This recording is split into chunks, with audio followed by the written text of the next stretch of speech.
Mallanna online academy. మనం sensory organs గురించి మాట్లాడుకుంటున్నాం సార్. ఈ సెన్సారీ ఆర్గాన్స్ లో మనం కన్ను గురించి తెలుసుకోవడం జరిగింది.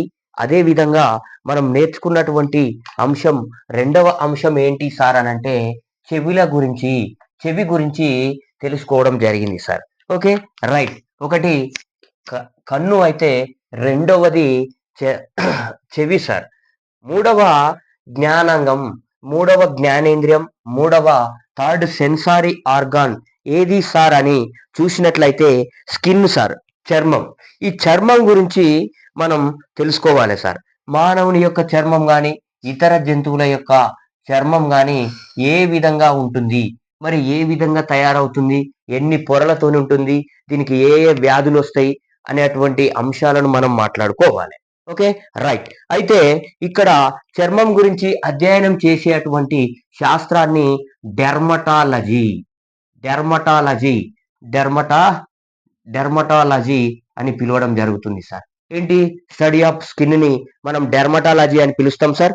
Okay, right. తర్వాత ఇది మానవ శరీరం లోపల అతిపెద్ద ఆర్గాన్ సార్. ఇది అతిపెద్ద అవయవం. మానవ దేహం లోపల అతిపెద్ద అవయవం. ఇది అతిపెద్ద అవయవం సార్, అతిపెద్ద అవయవం. Okay, right. ఇది అతిపెద్ద organ, very largest, very biggest organ sir. ఇది మొదటి రక్షక కవచం సార్. ఇది మానవునికి ఏం చేస్తుంది అని అంటే ప్రొటెక్షన్ ఆర్గాన్ సార్ ఇది. Okay, right. అయితే దీని యొక్క చర్మం ఏ విధంగా ఉంటుంది, మరి పెద్దవారి లోపల దీని ఉపరితల వైశాల్యం ఎంత ఉంటుంది సార్ అని అంటే 1.5 చదరపు మీటర్లు సార్. ఓకే, 1.5 చదరపు కిలోమీటర్స్ కలిగి ఉంటుంది పెద్దవారి లోపల. తర్వాత ఏంటి సార్ అని అంటే దీని యొక్క బరువు, స్కిన్ యొక్క బరువు ఎంత ఉంటుంది సార్ అని అంటే బరువు మొత్తం 4 కేజీల బరువు ఉంటుంది సార్. 4 కేజీల బరువు ఉంటుంది సార్. Okay, right. ఎంత బరువు ఉంటుంది? 4 కేజీల బరువును కలిగి ఉంటుంది. 1.5 చదరపు కిలోమీటర్ల వైశాల్యాన్ని కలిగి ఉంటుంది.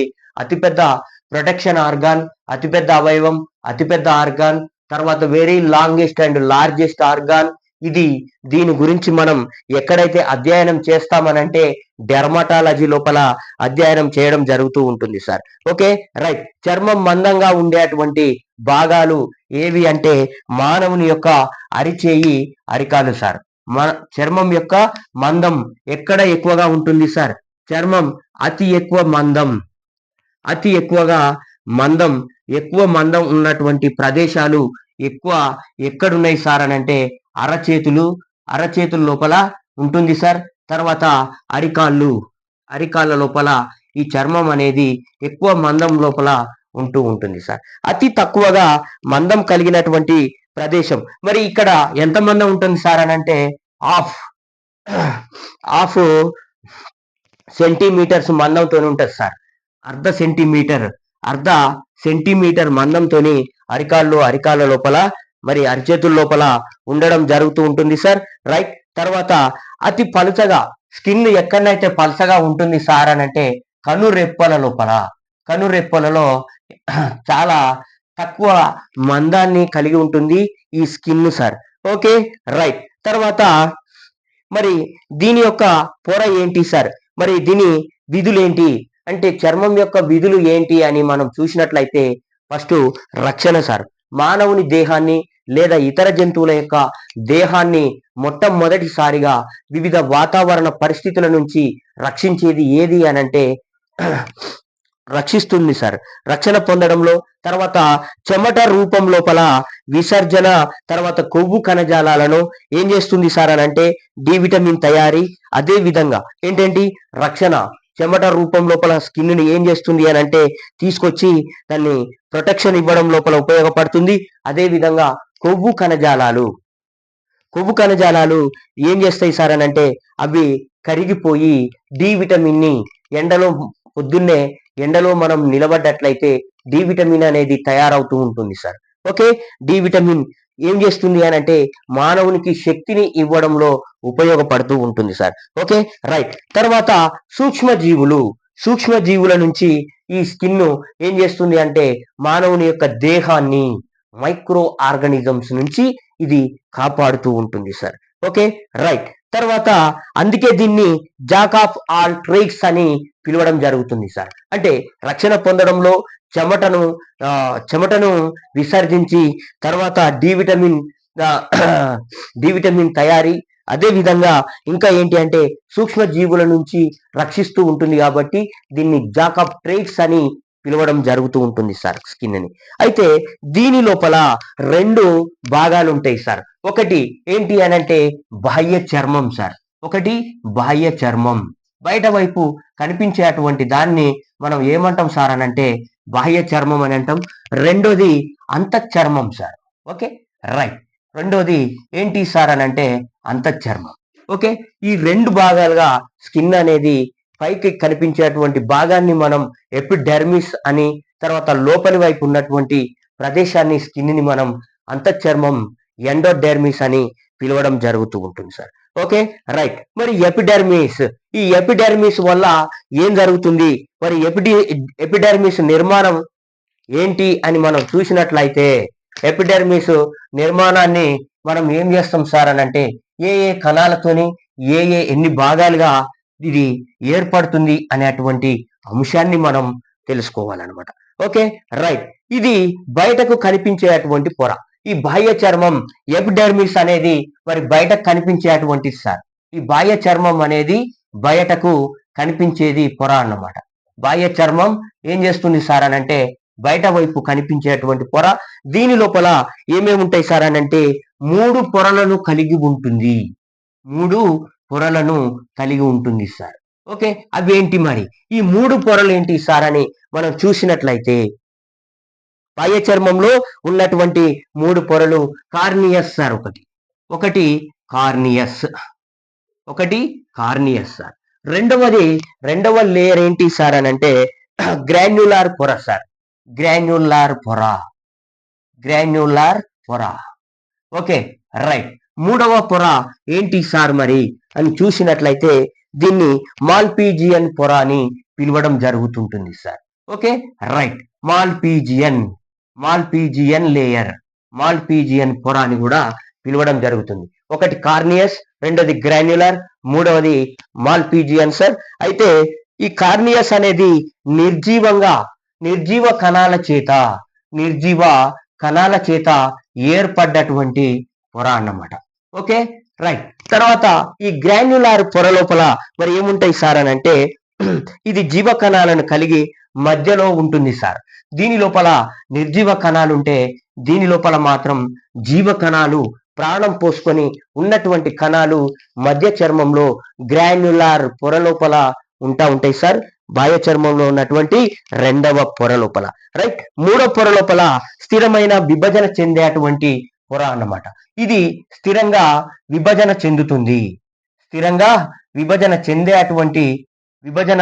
చెందేటువంటి పొర ఏది అని అంటే ఈ Malpighian layer sir. Okay, right. అంటే ఫస్ట్ ది కార్నియస్, గ్రాన్యులర్, అదే విధంగా మాల్పీజియన్ అని బాహ్య చర్మం 3 రకాలుగా విభజించబడి ఉంటుందని మనం తెలుసుకోవడం జరిగింది సార్. మరి బాహ్య చర్మం లోపల కెరాటిన్ అనేటువంటి ప్రోటీన్ ఉంటుంది సార్. ఈ కెరాటిన్ అనేటువంటి ప్రోటీన్ ఎక్కడ ఉంటది సార్ అని అంటే మానవుని గోళ్ళ లోపల ఉంటది, వెంట్రుకల లోపల ఉంటది. తర్వాత ఇంకా ఏముంటది సార్ అని అంటే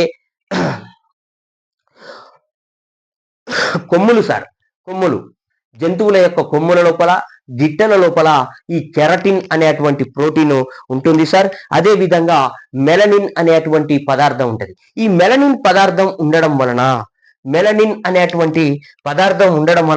ఏమవుతుంది సార్ అని అంటే మెలనిన్ అనే పదార్థం ఉండడం వలన ఏమవుతుంది అని మనం చూసినట్లయితే ఇది చర్మానికి రంగును ఇవ్వడంలో తోడ్పడుతుంది. చర్మానికి రంగును కలిగించడంలో కొంతమంది వైట్ కలర్ లో ఉంటారు, కొంతమంది పూర్తి స్థాయిలో నలుపు కలర్ లోపల ఉంటారు. దీని అంతటి కారణం ఏంటి అంటే మెలనిన్ అనేటువంటి పదార్థం. ఈ మెలనిన్ అనేటువంటి పదార్థాన్ని మెలనోసైట్స్ అనేటువంటి సెల్స్ ఏం చేస్తాయి అని అంటే మెలనోసైట్స్ మెలనో మెలనోసైట్స్ అనేటివి ఏం చేస్తాయి అనంటే ఈ మెలనిన్ పదార్థాన్ని రిలీజ్ చేస్తూ ఉంటాయి. అందుకే వాళ్ళు నలుపు కలర్ లోనికి వచ్చేస్తారనమాట. Okay, right. తర్వాత ఏంటి సార్ అని అంటే తర్వాత ఇక కొంతమంది వైట్ కలర్ లోపల ఉంటారు. మరి దీనికి కారణం ఏంటి అనంటే మెలనిన్ సరిగ్గా ఉత్పత్తి కాకపోవడం వలన, మెలనోసైట్స్ అనేటివి సరిగ్గా పనిచేయకపోవడం వలన, మెలనిన్ పదార్థం ఉత్పత్తి కాకపోవడం వలన వాళ్ళు వైట్ రంగు లోపల ఉంటారు. వాళ్ళనే మనం అటువంటి స్థితిని అల్బినిజం అని పిలవడం జరుగుతుంది సార్. Okay, right.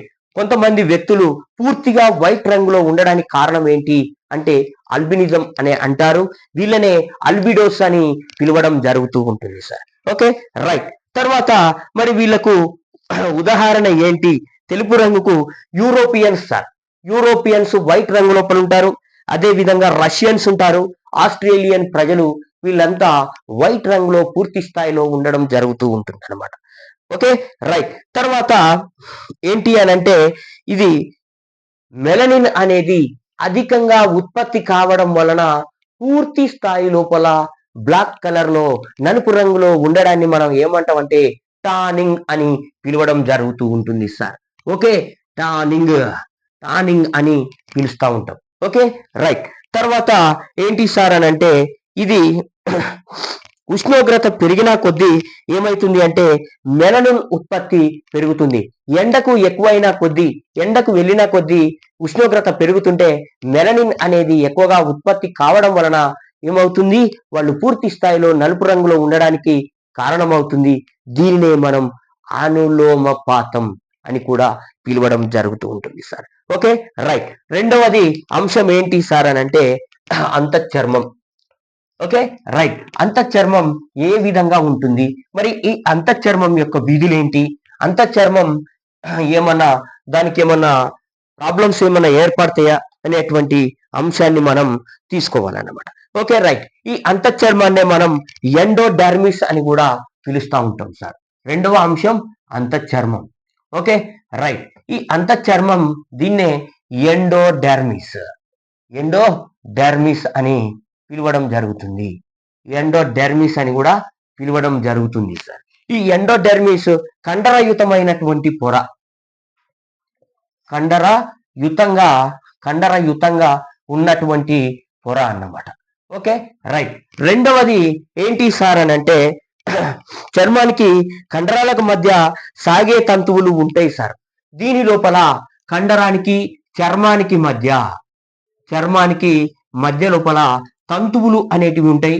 ఈ సాగే తంతువులు ఇవి ఏం చేస్తాయి అనంటే చర్మానికి కొద్దిగా గట్టితనాన్ని ఇవ్వడంలో ఉపయోగపడతాయి సార్, దృఢంగా ఉంచడంలో ఉపయోగపడతాయి. కాబట్టి ఇక చిన్న వయసులో ఉన్న వాళ్ళ యొక్క చర్మం ఏ విధంగా ఉంటుంది సార్ అని అంటే వారి లోపల సాగే తంతువులు ఎక్కువగా ఉన్నాయి కాబట్టి వాళ్ళ యొక్క స్కిన్ అనేది చాలా దృఢంగా గట్టిగా ఉంటుంది. ముసలి వాళ్ళ లోపల సార్ స్కిన్ జారిపోయినట్టు ఎందుకు ఉంటుంది అని అంటే తంతువులు అనేటివి క్షీణించిపోవడం వలన. ముసలి వాళ్ళలో తంతువులు ఏం చేస్తాయి అనంటే ముసలి వాళ్ళ లోపల తంతువులు క్షీణించిపోతా ఉంటాయి. కాబట్టి వాళ్ళ యొక్క చర్మం ఏ విధంగా ఉంటుంది సార్ అని అంటే లూజ్ గా ఉంటది, వదులుగా ఉండడానికి కారణం ఏంటి అనంటే తంతువులు, వారి యొక్క అంతఃచర్మంలో ఉన్నటువంటి తంతువులు క్షీణించిపోవడమే. Okay, right. Okay sir.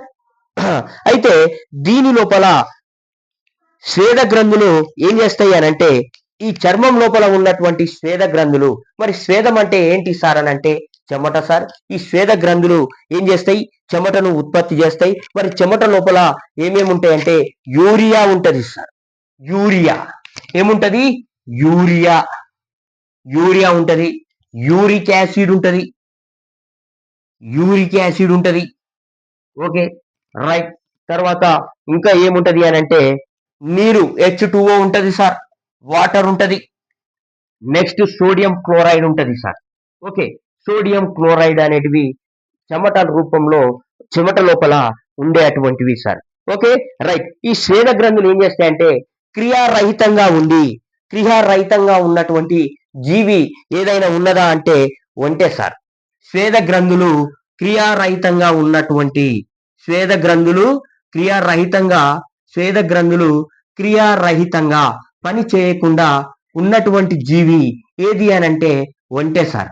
Okay, ఎందుకు మరి ఈ ఒంటె అనేది ఎడారి ప్రాంతంలో, ఎండ ప్రాంతంలో, ఇసుక దిబ్బల లోపల జీవిస్తుంది.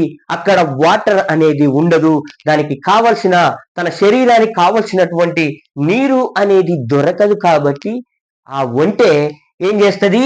స్వేద గ్రంథులను ఉండవు, స్వేద గ్రంథులు ఒంటె లోపల ఉండవు అన్నమాట. Okay, right. తర్వాత ఏంటి సార్ అని అంటే ఓకే, ఈ సెబేషియస్ గ్రంథులు అనేటివి కూడా ఉంటాయి సార్. చర్మం లోపల సెబేసియస్ గ్లాండ్స్, సెబేసియస్ గ్రంథులు అనేటివి ఉంటాయి సార్. ఈ సెబేసియస్ గ్రంథులు ఏం చేస్తాయి అనంటే తైలాన్ని ఉత్పత్తి చేసి రోమాలను, వెంట్రుకలను, శరీరం పైన, చర్మం పైన ఉన్నటువంటి వెంట్రుకలను, రోమాలను ఏం చేస్తాయి? ఇవి శుభ్రపరుస్తా ఉంటాయి. ఓకే, ఏంటి ఏం చేస్తాయి? శుభ్రపరుస్తాయి. ఏంటి? సెబేషియస్ గ్రంథులు సెబంని ఉత్పత్తి చేస్తాయి. ఓకే, స్వేద గ్రంథులు చెమటని ఉత్పత్తి చేస్తాయి. మరి స్వేద గ్రంథులు లోపించినటువంటి జీవి ఒంటె. ఒంటె ఎక్కడ నివసిస్తుంది? ఎడారి ప్రాంతంలో నివసిస్తుంది. ఎడారి లోపల ఏముంటది? నీరు లభించదు. కాబట్టి వాటి యొక్క స్కిన్ లోపల ఏంటి అనంటే స్వేద గ్రంథులు లేకుండా క్రియారహితంగా ఉన్నాయి. ఓకే, రైట్, మంచిది. తర్వాత ఏంటి సార్ అని అంటే చర్మం స్పర్శ గ్రాహకాలు. చర్మం ఏ విధంగా స్పర్శకు లోనవుతుంది? స్కిన్ అనేది మానవుని యొక్క స్కిన్ కానీ, ఇతర జంతువుల యొక్క స్కిన్ కానీ ఏమవుతుంది సార్ అని అంటే ఇది ఏ విధంగా స్పర్శకు లోనవుతుంది అనేటువంటి అంశాన్ని మనం చర్చించాలి అన్నమాట. ఓకే, స్పర్శ పీడనం సార్. Okay, right. బాధ, శీతలం, వేడి మార్పులను గుర్తిస్తుంది. ఓకే, ఏంటి అనంటే స్పర్శ, పీడనం, తర్వాత చలి నుంచి సార్, రైట్, తర్వాత వేడి. ఈ 4 అంశాలను గ్రహించడం లోపల స్కిన్ అనేది వేడిగా ఉంది, అప్పుడు మానవుని యొక్క స్కిన్ ఏం చేస్తుంది? వెంటనే నువ్వు నీడకి వెళ్ళిపోమని చెప్తుంది. చలిగా ఉన్నది, వెంటనే ఏం చేస్తుంది? నీవు ఏం చేయాలి?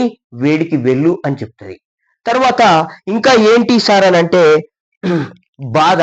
నీకేమైనా బాధ కలిగినప్పుడు, ఏదైనా గుచ్చుకున్నప్పుడు వెంటనే రెస్పాండ్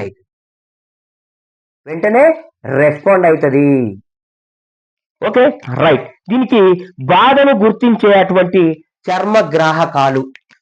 మరి బాధను ఏవైతే గుర్తిస్తాయో, నీకు ముళ్ళు గుచ్చుకుంది, అప్పుడు ఏమి గుర్తిస్తాయి? స్కిన్కి ఏదైనా గుచ్చుకున్నది, ఒక పిన్ను గుచ్చుకున్నప్పుడు ఏం చేస్తుంది సార్ అని అంటే బాధను గుర్తించేటువంటి చర్మ గ్రాహకాలు నాసీ రిసెప్టార్స్ సార్. బాధను గుర్తించేవి ఏది సార్ అని అంటే nociceptors. Okay, right. Nociceptors ఏం చేస్తాయి?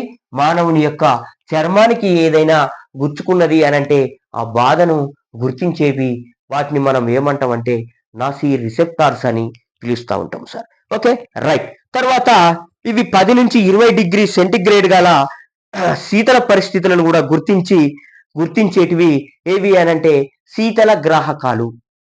10 నుంచి 20 డిగ్రీ సెంటిగ్రేడ్ ఉష్ణోగ్రత. ఓకే, 20 డిగ్రీ సెంటిగ్రేడ్ ఉష్ణోగ్రత వద్ద ఏం చేస్తాయి అనంటే శీతల గ్రాహకాలను గుర్తించడంలో ఉపయోగపడతాయి సార్. Okay, right. తర్వాత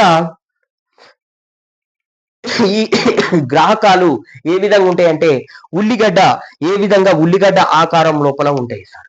ఉల్లిపాయ ఏ విధంగానైతే ఉంటుందో ఈ విధంగా ఈ గ్రాహకాలు అనేటివి ఉంటాయి సార్. Okay, right. ఉల్లిపాయ ఆకారంలో ఉండి అత్యధికంగా అనుకూలనాలను ప్రదర్శించేటువంటి పీడనాన్ని గుర్తించే గ్రాహకాలు పాసినియన్ కణాలు సార్.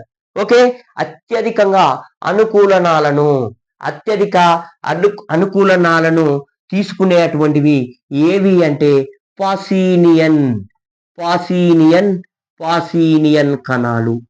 Okay, right. ఇవి ఉల్లిపాయ ఆకారంలో ఉంటాయి. రైట్. తర్వాత చర్మగ్రాహకాలు అధికంగా ఉంటే స్పర్శ జ్ఞానం ఎక్కువ. చర్మగ్రాహకాలు చర్మం లోపల ఎక్కువగా ఉన్నట్లయితే స్పర్శ జ్ఞానం అనేది మానవునికి ఎక్కువ.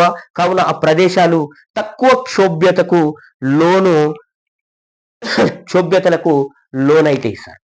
Okay, right. తర్వాత చేతి కాలి వేళ్ళు, ఇది బ్రెయిలీ లిపి సార్. గుడ్డి వాళ్ళు ఏ విధంగా వాళ్ళకు క్షోభ్యత ఎక్కువ తక్కువ క్షోభ్యత ఉంటది కాబట్టి వాళ్ళు బ్రెయిలీ లిపి లోపల చదువుకోవడానికి అవకాశం ఉంది. Okay, right. తర్వాత మందంగా ఉండేటువంటి ప్రదేశాలు ఎక్కువ స్థాయి క్షోభ్యతలకు ప్రతిస్పందిస్తాయి సార్.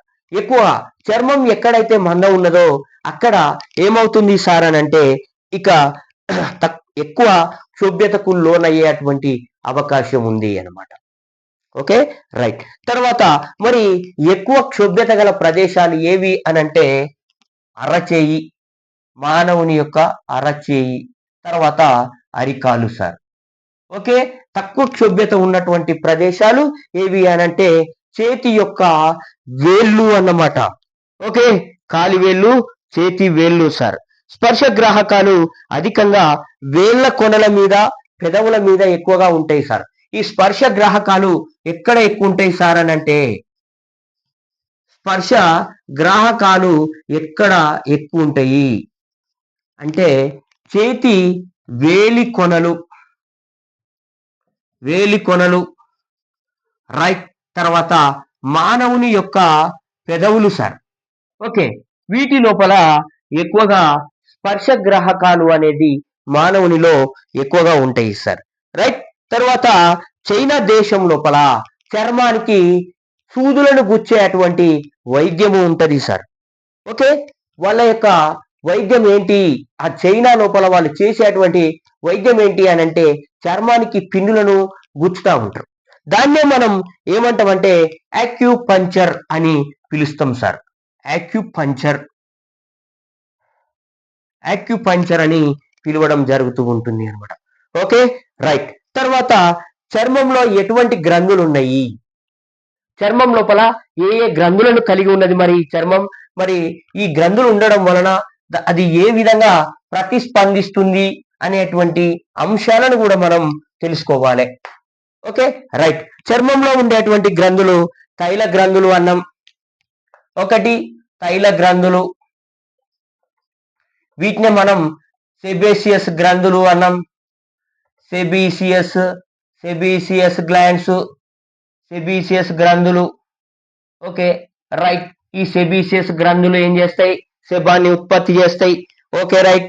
ఇవి చర్మావాస గ్రంథి నుంచి సంచి ఆకారంలో ఉండి సెబంని ఉత్పత్తి చేసి తైలాన్ని ఉత్పత్తి చేసి ఏం చేస్తాయి అనంటే చర్మం ఎండిపోకుండా తడిగా ఉండడానికి అవకాశం ఉంది. దేనివల్ల అంటే సెబం అనేది ఎక్కువగా ఉత్పత్తి చేయడం వలన చర్మం ఏమవుతుంది అంటే తడిగా ఉంటుంది సార్. ఓకే, తేమగా తడిగా ఉంటుంది సార్. Okay, right. తర్వాత బ్యాక్టీరియా నాశక ధర్మాన్ని ఈ గ్రంథులు కలిగి ఉంటాయి సార్. ఈ గ్రంథులు తైల గ్రంథులు ఏం చేస్తాయంటే బ్యాక్టీరియాలు లేదా సూక్ష్మ జీవులు మానవుణ్ణి ఏం చేస్తాయి, ఎంటర్ అయినట్టయితే వాటిని నశింపజేయడంలో తైల గ్రంథులు అనేటివి ఉపయోగపడతాయి. Okay, right. విటమిన్ డిని సూర్యరశ్మి నుంచి ఈ గ్రంథులు తయారు చేస్తాయి సార్. ఏం చేస్తాయి, విటమిన్ డిని ఇవి ఈ సెబేసియస్ గ్రంథులు అనేటివి తయారు చేస్తాయి సార్.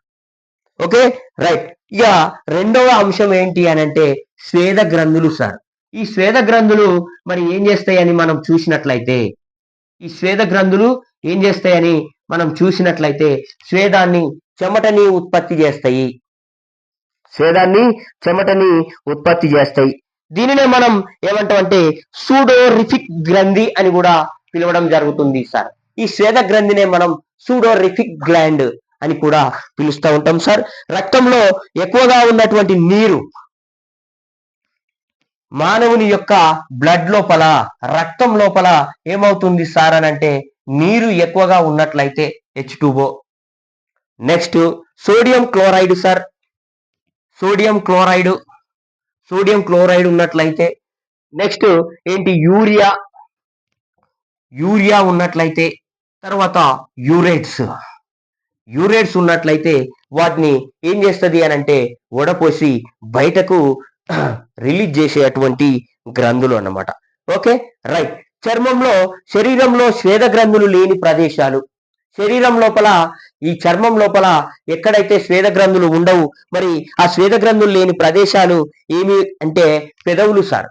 పెదవులు, మానవుని యొక్క పెదవుల మీద చెమట పట్టదు కాబట్టి అక్కడ శ్వేత గ్రంథులు ఆబ్సెంట్ అయి ఉన్నాయి. తర్వాత ఏంటి అంటే మేహనం సార్, మేహనం మీద కూడా చెమట పట్టదు సార్. Okay right. శ్వేత గ్రంథులు అధికంగా ఉండేటువంటి ప్రదేశాలు ఏవి అని అంటే అరికాళ్ళు, అరిచేతులు. మానవుని యొక్క అరికాళ్ళు, అరిచేతుల లోపల చెమట గ్రంథులు, శ్వేత గ్రంథులు ఎక్కువగా ఉండడం వల్ల చెమట వస్తూ ఉంటుంది సార్. Okay right. తర్వాత ఏంటి అని అంటే శ్వేత గ్రంథులు లేని జంతువులు సార్. ఈ శ్వేత గ్రంథులు లేని జంతువులు ఏవేవి అంటే ఏనుగులు, కుక్కలకు ఇక ఈ శ్వేత గ్రంథులు చెమట పట్టదు సార్ వాటికి. Okay right. తర్వాత క్రియారహిత శ్వేత గ్రంథులు గల జీవి ఏంటి? శ్వేత గ్రంథులు క్రియారహితంగా ఉన్నటువంటి శ్వేత గ్రంథులు ఉంటాయి కానీ క్రియారహితంగా ఉంటాయి. ఆ జీవి ఏది అని అంటే ఒంటె సార్. Okay right. తర్వాత మానవుని లోపల మూడవ అతి ముఖ్యమైనటువంటి గ్రంథి ఏది అని తెలుసుకున్నట్లయితే ఇది కూడా చర్మంలోనే ఉంటది. ఇది ఏ గ్రంథి అంటే mammary gland sir, mammary gland. Okay, మూడవది mammary gland sir. Okay, mammary gland ని మనం ఏమంటాం అంటే క్షీర గ్రంథులు అని కూడా పిలుస్తాం సార్.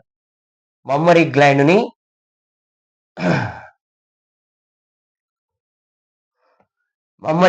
మమ్మరీ గ్లాండ్స్ అనేవి ఉంటాయి సార్. ఈ మమ్మరీ గ్లాండ్స్ ను మనం క్షీర గ్రంథులు అని పిలుస్తూ ఉంటాం. ఈ క్షీర గ్రంథుల యొక్క విధేంటి, మరి వీటి యొక్క అధ్యయనాన్ని మాస్టాలజీ అని కూడా పిలుస్తాం సార్. క్షీర గ్రంథుల యొక్క అధ్యయనం, study of mammary glands, study of mammary glands, study of mammary glands, study of mammary glands, mastology, mastology. Okay right. Next ఏంటి అంటే చర్మావాస గ్రంథులు రూపాంతరం చెందుట వలన ఏర్పడ్డటువంటివి సార్. చర్మావాస గ్రంథులు, చర్మావాస గ్రంథులు రూపాంతరం చెందినవి సార్. ఈ రూపాంతరం చెందడం వలన, మార్పు చెందడం వలన మమ్మరీ గ్లాండ్స్ అనేటివి ఏర్పడ్డాయి. మమ్మరీ గ్లాండ్స్ అనేటివి ఏర్పడ్డాయి. Okay right. ఇంకా ఏంటి అని అంటే ప్రోటోథీరియల్ లోపల క్షీర గ్రంథులు శ్వేత గ్రంథుల రూపాంతరం సార్. ప్రోటోథీరియా అనేటువంటి జీవులు ఉన్నాయి సార్. ప్రోటోథీరియా లోపల, ప్రోటోథీరియా అనే జంతువుల లోపల ఏమైనాయి అని అంటే క్షీర గ్రంథులు శ్వేత గ్రంథుల రూపాంతరం సార్. శ్వేత గ్రంథులు రూపాంతరం చెందడం వలన, శ్వేత గ్రంథులు రూపాంతరం చెందడం వలన ఏవి ఏర్పడ్డాయి? రూపాంతరం చెందడం వలన ఏవి ఏర్పడ్డాయి అని అంటే మమ్మరీ గ్లాండ్స్. ఓకే, మమ్మరీ క్షీర గ్రంథులు అనేటివి ఏర్పడ్డాయి ఇందులో ప్రోటోథీరియా జీవుల లోపల. నెక్స్ట్ తర్వాత ఏంటి అని అంటే మానవునికి ఒక బిడ్డ జన్మించగానే ఏమవుతుంది అని అంటే ఆ పాల గ్రంథుల నుంచి ఏమవుతుంది? కొలెస్ట్రామ్ అనేది ఉత్పత్తి అవుతుంది సార్. స్త్రీజీవి లోపల డెలివరీ కాగానే ఏమవుతుంది అంటే పాలు ఉత్పత్తి అవుతాయి. కాబట్టి దానినే మనం ఏమని పిలుస్తాం సార్ అని అంటే కొలెస్ట్రామ్ అని పిలుస్తాం. కొలెస్ట్రామ్ పాల లోపల ఉండేది ఏంటి అని అంటే కొలెస్ట్రామ్. ఓకే, ఈ కొలెస్ట్రామ్ లోపల ఏముంటాయి సార్ అని అంటే యాంటీబాడీస్ అనేటివి ఉంటాయి సార్. యాంటీబాడీస్ అనేటివి ఉంటాయి. ఇవి బేబీని రక్షించడంలో ఉపయోగపడతాయి. ఎక్కువగా ఇమ్యూనిటీని పెంచడంలో ఈ 3-4 రోజులు ఇచ్చేటువంటి డెలివరీ కాగానే 3-4 రోజులు ఇచ్చేటువంటి పాల లోపల ఎక్కువగా యాంటీబాడీస్ ఉంటాయి కాబట్టి ఓకే వాటిని మనం కొలెస్ట్రామ్ అంటాం కాబట్టి పసుపు కలర్ లోపల లేత పసుపు రంగు లోపల ఉంటాయి ఆ పాలు. ఇవి బేబీకి ఇవ్వడం వలన ఏమవుతుంది సార్ అని అంటే ఎక్కువగా వ్యాధి నిరోధకతను, రోగ నిరోధకతను కలిగి ఉంటుంది. ఇమ్యూనిటీ పవర్ను పెంచడంలో కొలెస్ట్రాల్ అనేది ఉపయోగపడుతుంది సార్. Okay, right. ఇక తర్వాత ఏంటి మరి అంటే వాసన గ్రంథులు సార్. ఓకే, వాసన గ్రంథులు అనేటివి కూడా ఉంటాయి. ఈ వాసన గ్రంథులు ఏం చేస్తాయి అంటే స్వేద గ్రంథుల రూపాంతరం సార్. వాసన గ్రంథులు అనేటివి 4వ రకం గ్రంథులు శరీరం లోపల ఉన్నటువంటి గ్రంథులు ఏవి అని అంటే వాసన గ్రంథులు. ఇవి స్వేద గ్రంథుల యొక్క రూపాంతరం. వాసన గ్రంథులు అనేటివి వాసన గ్రంథులు. 4వది వాసన గ్రంథులు. ఇవి స్వేద గ్రంథుల రూపాంతరం. స్వేద గ్రంథుల రూపాంతరం. స్వేద గ్రంథులు రూపాంతరం చెందిన తర్వాత ఏర్పడ్డవి వాసన గ్రంథులు సార్. Okay, right. తర్వాత వీటి యొక్క స్రావం వ్యతిరేక లింగ జీవిని గుర్తించడానికి తోడ్పడుతుంది. ఫిమేల్ జీవి మేల్ జీవి ఏం చేస్తుంది అంటే ఫిమేల్ ని గుర్తించడంలో, అంటే ఆ గ్రంథులు స్రవించేటువంటి పదార్థం ఏదైతే ఉందో వ్యతిరేక అపోజిట్ సెక్స్ ని ఆకర్షించడంలో ఈ వాసన గ్రంథులు అనేటివి ఉపయోగపడతాయి సార్. లేళ్ళు అనేటువంటి జీవులు ఉంటాయి సార్. వాటి లోపల కణితి భాగం లోపల ఈ వాసన గ్రంథులు ఉండి స్ట్రంక్స్ మరియు మాంసాహారుల యందు పాయువు చుట్టూ ఉంటాయి సార్. స్ట్రంక్స్ మరియు లేళ్ల పైన అయితే ఎక్కడుంటాయి అంటే కణితి భాగం లోపల ఈ వాసన గ్రంథులు అనేటివి ఉంటాయి. తర్వాత ఇక స్ట్రంక్స్ అదే విధంగా మాంసాహార జీవుల లోపల ఎక్కడుంటాయి అంటే తన యొక్క పాయువు దగ్గర ఈ వాసన గ్రంథులు అనేటివి ఉండి అవి ఏం చేస్తాయంటే మేల్ జీవి అయితే ఫిమేల్ జీవి అయితే మేల్ జీవిని గుర్తిస్తాయి, ఆకర్షిస్తూ ఉంటాయి సార్. Okay, right. ఇవి వాసన గ్రంథుల యొక్క పనితీరు సార్. ఓకే, చెమటలో గల పదార్థాలు యూరియా సార్, యూరిక్ యాసిడ్, తర్వాత సోడియం క్లోరైడ్ అనేది ఉంటది, వాటర్ అనేది ఉంటది సార్. మరి ఏమేమి ఉంటాయి చెమట లోపల అంటే చెమటలో ఉండే పదార్థాలు ఏంటి అంటే urea sir, uric acid, next NaCl, sodium chloride, H2O. ఈ పదార్థాలు వేటి లోపల ఉంటాయి అంటే చెమట లోపల ఉంటాయి సార్.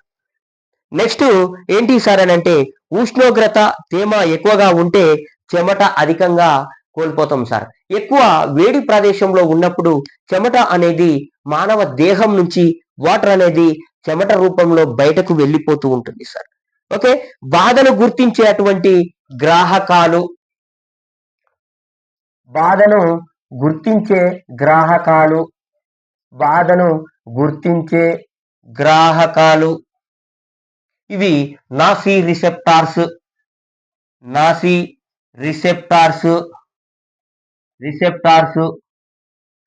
Okay, right. తర్వాత ఏంటి సార్ అని అంటే పీడనాన్ని గుర్తించేవి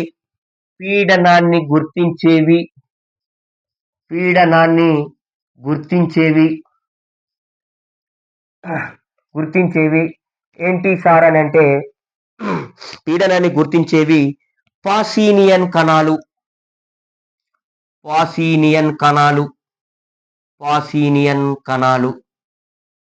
ఓకే, రైట్. నెక్స్ట్ ఏంటి సార్ అని అంటే తోళ్ళు లభించే చర్మంలోని భాగం. తోళ్ళు మరి ఎక్కడ లభిస్తుంది సార్ అని అంటే అంతఃచర్మం. తోళ్ళు లభించే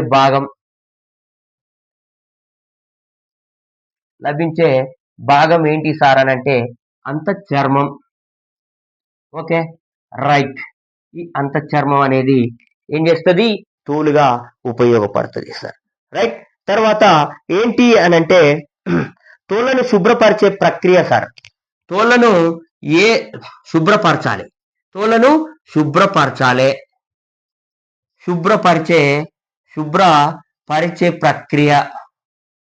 ప్రక్రియ టానింగ్ సార్. దీన్ని టానింగ్ అంటాం సార్. తోలను శుభ్రపరిచే ప్రక్రియను టానింగ్ అంటాం. రైట్.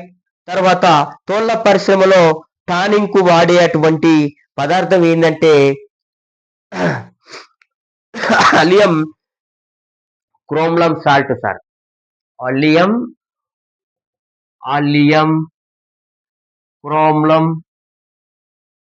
క్రోమ్లం సాల్ట్. దీనిని ఎక్కడ ఉపయోగిస్తాం సార్ అని అంటే తోళ్ల పరిశ్రమ లోపల టానింగ్ కు వాడేటువంటి టానింగ్ చేయడంలో ఏ పదార్థాన్ని అయితే ఉపయోగిస్తాం అంటే అలియం, తర్వాత అల్లం chromium salt sir. Chromium salt. Okay, right. Liam, అల్లం, క్రోమియం సాల్ట్ అనే దాన్ని టానింగ్ చేయడంలో మనం ఉపయోగిస్తూ ఉంటాం సార్. Okay, right. తర్వాత మరి చర్మానికి ఎటువంటి వ్యాధులు వస్తాయి సార్, మరి స్కిన్ కు వచ్చేటువంటి డిజీసెస్ ఏంటి అనేటువంటి అంశాన్ని కూడా మనం పూర్తి స్థాయిలో నేర్చుకోవాలి. ఏ ఏ వ్యాధులు వస్తాయి? ఎక్ని అనేటువంటి వ్యాధులు సార్. స్కిన్ కు వచ్చేటువంటి వ్యాధులు ఏంటి అనంటే ఒకటి ఎక్ని సార్. ఎక్ని దీనినే మనం మొటిమలు అని కూడా పిలుస్తాం సార్. స్టెఫైలోకోకస్ బ్యాక్టీరియా సెబేసియస్ గ్రంథుల లోపల ఉండడం వలన ఏమవుతుంటే ఆ గ్రంథి అనేది మూసుకపోయి ఏమవుతుంది, ఇక ఎక్ని లేదా మొటిమలు అనేటువంటివి బాహ్య చర్మం పైకి వచ్చేస్తాయి, పొడుచుకొని వస్తాయి సార్. మరి దీనికి కారణం ఏంటి అంటే స్టెఫైలోకోకస్ అనేటువంటి బ్యాక్టీరియా. దీనికి కారణం స్టెఫైలోకోకస్ అనేటువంటి బ్యాక్టీరియా. స్టెఫైలోకోకస్ బ్యాక్టీరియా వలన ఎక్ని అనే వ్యాధి వస్తుంది. Okay, right. తర్వాత ఏంటి సార్ అని అంటే ప్రూరైటిస్ సార్. రెండో వ్యాధి ప్రూరైటిస్ అనేటువంటి వ్యాధి. ఓకే, ఈ ప్రూరైటిస్ వ్యాధికి కారణం ఏంటి అనంటే శీతోష్ణ స్థితిలో మార్పుల వలన, ఉష్ణోగ్రతలో మార్పుల వలన ఏమవుతుంది అంటే కలుషిత నీటితో స్నానం చేయడం వలన ఏమైతుంది, ఈ వ్యాధి రావడం జరుగుతూ ఉంటుంది సార్. ఓకే, కలుషితమైనటువంటి నీటితో స్నానం చేయడం వలన, కలుషిత నీటితో స్నానం చేయడం వలన వచ్చే అటువంటి వ్యాధి. రైట్. మూడో వ్యాధి ఏంటి సార్ అని అంటే తామర సార్. మూడో వ్యాధి తామర. ఈ తామర మరి ఏ విధంగా వస్తుంది సార్? తామర కారణం ఏంటి అంటే తడిగా ఉండే చర్మం పైన శిలీంధ్రం వలన మందమైనటువంటి వలయాలు, మచ్చలతో కూడినటువంటి ప్రదేశాలు ఏర్పడతాయి సార్. తడి ప్రదేశం, స్కిన్ అనేది తడిగా ఉన్నట్లయితే అప్పుడు ఏం చేస్తుంది అని అంటే ఇక శిలీంధ్రం అనేది, ఓకే, శిలీంధ్రం అనేది ఎంటర్ అవుతుంది సార్. శిలీంధ్ర వ్యాధి సార్ ఇది. శిలీంధ్రాలు ఎంటర్ అయ్యి ఆ ప్రదేశం లోపల ఏం చేస్తుంది, గుండ్రటి నల్లటి మచ్చలు ఏర్పడతాయి. దీనినే మనం తామరగా గుర్తిస్తాం సార్. రైట్. తర్వాత ఏంటి అంటే ఎగ్జిమా సార్. నాలుగోది ఎగ్జిమా అనేటువంటి డిసీజ్ సార్. Okay, right. అయితే ఇది చర్మం దళసరిగా, మందంగా, క్రమరహితంగా మారుతుంది సార్. మానవుని యొక్క చర్మం ఏమవుతుంది, ఎగ్జిమా వ్యాధికి గురైనప్పుడు ఏమవుతుంది అనంటే పూర్తిగా మందంగా, దళసరిగా, క్రమరహితమైనటువంటి మచ్చలు ఏర్పడతాయి సార్. పొలుసుల రూపం లోపల ఊడిపోవడం జరుగుతూ ఉంటుంది. ఓకే, తర్వాత సోరియాసిస్ సార్. ఐదో వ్యాధి ఏంటి అనంటే సోరియాసిస్. ఈ సోరియాసిస్ వలన మరి ఏంటి సార్, చర్మం ఏ విధంగా ఉంటుంది అనంటే వైట్ స్పాట్స్ అనేటివి రావడం జరుగుతూ ఉంటుంది సార్. చర్మంలో మందమైనటువంటి పొట్టు రూపం లోపల ఊడిపోయి తెల్లటి మచ్చలు ఏర్పడతాయి. దానినే మనం సోరియాసిస్ అని కూడా పిలుస్తూ ఉంటాం సార్. రైట్. తర్వాత వచ్చేటువంటి వ్యాధి తట్టు సార్. తట్టు, దీనినే మనం ఆటలమ్మ అని కూడా పిలుస్తాం సార్. ఏంటి అని అంటే చర్మం పైన చిన్న చిన్న డాట్స్ లాంటివి బొబ్బ లాంటి రావడాన్ని ఏం చేస్తాం, ఇది వైరస్ వలన వచ్చేటువంటి వ్యాధి సార్. వైరస్ల వలన చర్మం మీద ఏమవుతుంది అంటే చిన్న చిన్న డాట్స్ అనేటివి, పొక్కులు అనేటివి వస్తాయి. కాబట్టి దీనినే మనం తట్టు అని పిలవడం జరుగుతుంది సార్. తర్వాత athlete foot sir. Athlete foot athlete foot అనేటువంటి వ్యాధి. అథ్లెట్ ఫుట్ అనేటువంటి వ్యాధి ఇది ఎందులో వస్తుంది సార్ అని అంటే, ఎక్కువగా నీటి లోపల ఉండేటువంటి వారి లోపల అథ్లెట్ ఫుట్ అనేటువంటి వ్యాధికి గురవుతారు సార్. ఇది ఒక శిలీంధ్ర వ్యాధి. కాలి యొక్క 4-5 వేళ్ల మధ్య, పాదానికి ఉన్న వేళ్ల మధ్య ఏమవుతుంది సార్ అని అంటే, 5వ వేలు 4వ వేలు మధ్య, చివరి వేలు మధ్య ఏమవుతుంది, ఈ వ్యాధి అనేది, ఇది స్కిన్ అనేది ఊడిపోవడం జరుగుతూ ఉంటుంది. కాబట్టి దీనినే మనం అథ్లెట్ ఫుట్ అని కూడా పిలుస్తాం. రక్తస్రావం జరిగి ఎక్కువగా నొప్పి వస్తుంది సార్. Okay, right. తర్వాత ఏంటి అని అంటే గాంగ్రీన్ అనేటువంటి వ్యాధి సార్.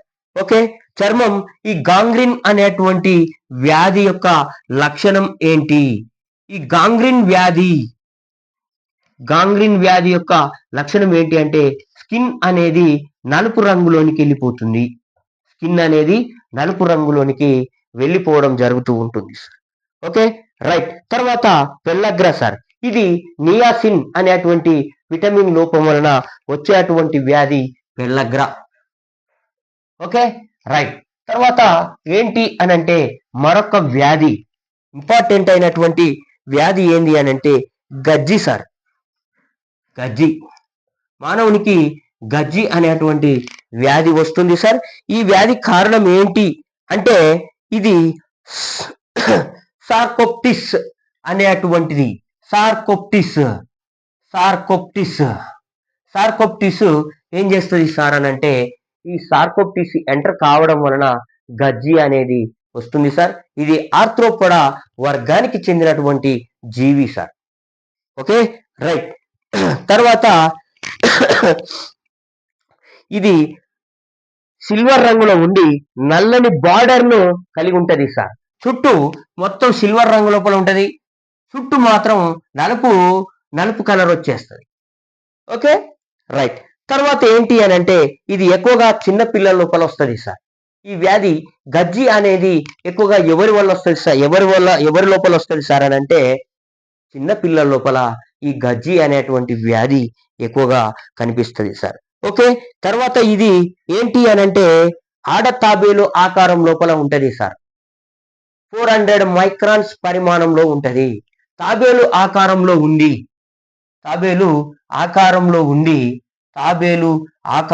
ఉండి ఏం చేస్తుంది అని అంటే 400 మైక్రాన్స్ లోపల ఉంటది సార్. రైట్. మగజీవి ఆడజీవి కన్నా చిన్నగా అంటు బిల్లలు లేకుండా ఉంటుంది సార్. ఈ మగజీవి అనేది ఏం చేస్తుంది సార్ అని అంటే, ఆడజీవి కన్నా చాలా చిన్నగా ఉంటది, అంటు మెత్తలు లేకుండా ఉంటుంది సార్. తర్వాత ఇవి చర్మంలో 2 నెలలు నివసించి తర్వాత ఏం చేస్తాయంటే సంపర్కంలో పాల్గొంటాయి సార్. సంపర్కంలో పాల్గొని రోజుకు 2 నుంచి 3 గుడ్లను ఎస్ ఆకారపు గుడ్లను పెడతాయి సార్. ఈ జీవులు ఎస్ ఆకారపు గుడ్లను పెడతాయి సార్. ఎస్ ఆకారపు గుడ్లను పెట్టడంలో ఇది సార్కోప్టిస్ అనేటువంటి జీవి ఉపయోగపడుతుంది. తర్వాత ఇవి బొరియలు చేసి ఉంటాయి సార్. బొరియలు చేసి చిన్న చిన్న రంధ్రాలు చేసి ఉంటాయి. దాన్నే మనం ఏమంటాం అంటే మోల్డింగ్ పాకెట్స్ అని కూడా పిలుస్తాం సార్. మోల్డింగ్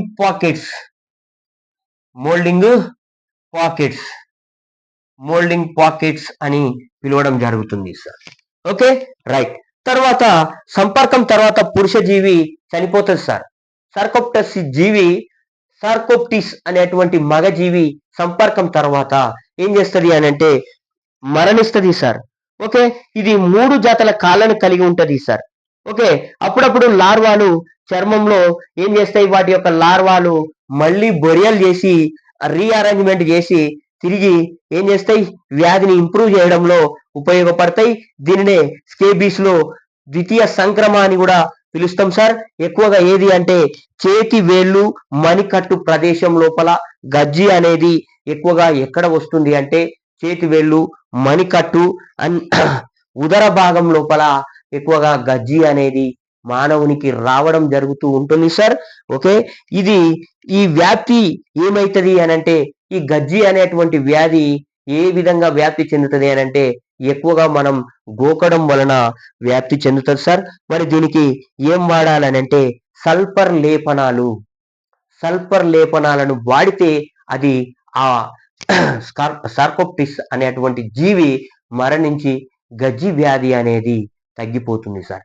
ఇది పూర్తి స్థాయి లోపల మనం ఏమన్నామంటే స్కిన్ గురించి తెలుసుకున్నాం సార్. డెర్మటాలజీ స్కిన్ అధ్యయనం చేసేటువంటి దాన్ని డెర్మటాలజీ అన్నాం. బాహ్య చర్మం అంతఃచర్మం ఉంటది అన్నాం. బాహ్య చర్మంలో 3 పొరలు ఉంటాయి అన్నాం. ఓకే, తర్వాత అంతఃచర్మం లోపల ఇది కండరహితమైనటువంటి నిర్మాణం అని చెప్పుకున్నాం.